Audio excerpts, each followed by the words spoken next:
పరిమళము నీదేనా నాలో పరవశము నిజమేనా బొండు మల్లి పువ్వు కన్నా తేలికగు నీ సోకు రెండు కళ్ళు మూసుకున్నా లాగు మరి నీ వైపు సొగసును చూసి పాడగాయలా కనులకు మాట రాదుగా వింతల్లోనూ కొత్త వింత నువ్వేనా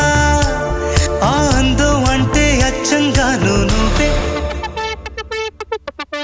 ఏ చిలిపి